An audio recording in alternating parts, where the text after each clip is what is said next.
All right. So I know I'm feeling a bit in the dark here, but as you can see, I have my sleeping child in my lap, which is the reality of being a stay at home work mom over the summer.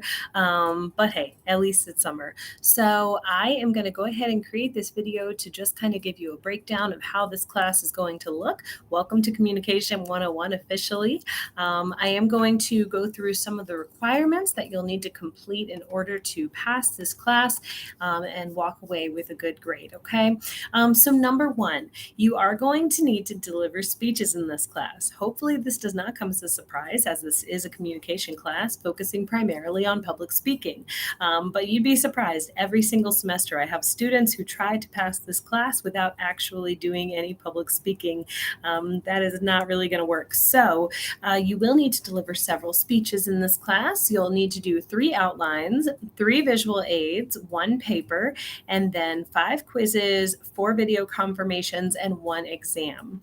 All right, so let's go ahead and dive into this just a little bit. You're going to have 4 major speeches in this class. Your introduction speech, which is very, very easy. You're basically just talking about yourself, who you are, your likes, your dislikes, friends, family, pets, interests, music, church, whatever.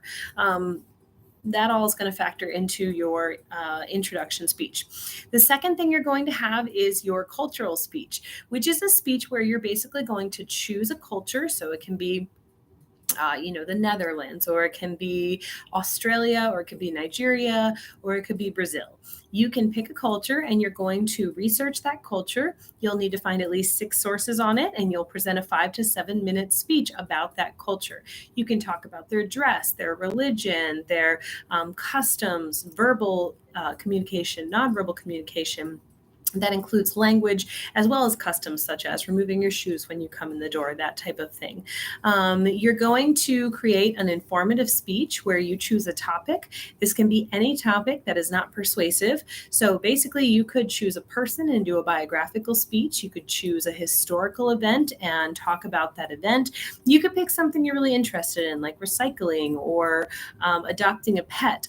The deal, though, is that you cannot try to convince your audience to recycle or to adopt a pet. Instead, you would have to give unbiased information on that topic.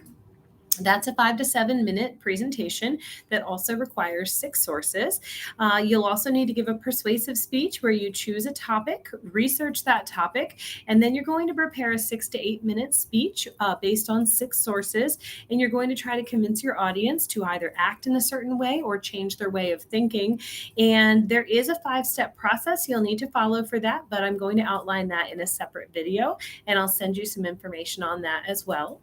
And then lastly, you'll deliver a 2 to 3 minute commemorative speech. This is a very easy speech. You don't have to turn in anything written. You don't have to turn in any visual aids. You're basically just going to deliver a speech that connects with your audience and explains who helped you become who you are today. So those are the 5 speeches that you'll be delivering in this class.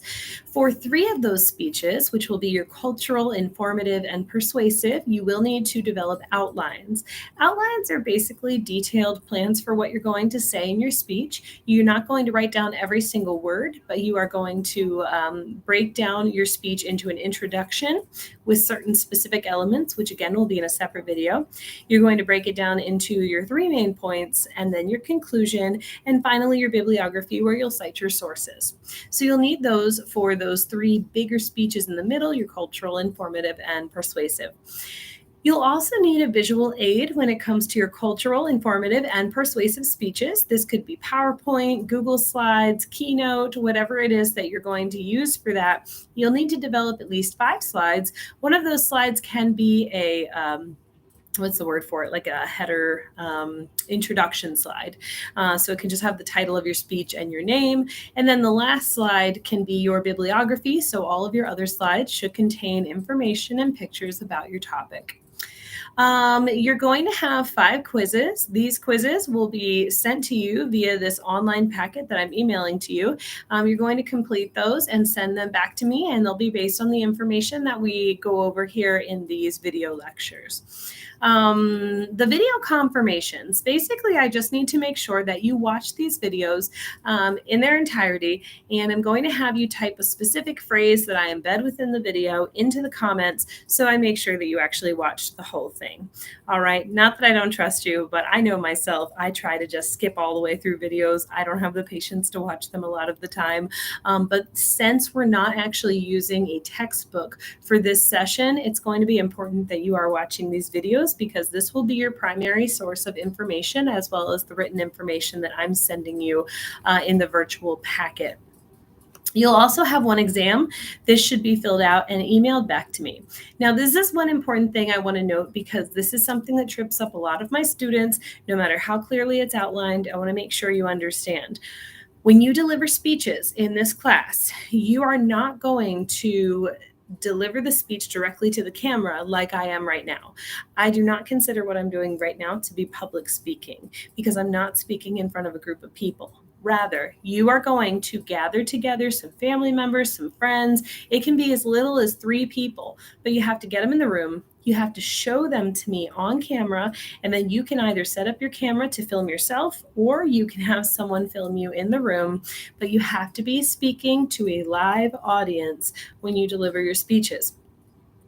If you deliver a speech directly to the camera, you will lose 50% of that grade. So it's really important that you make sure that you do not deliver your speech to the camera like I am right now, but instead you're speaking to a group of people and that I can see that you are clearly doing that while you're delivering these speeches, okay? Your situation is a little bit different from most people's situation when it comes to this class. And so I do want to make sure that I'm working with you and answering questions.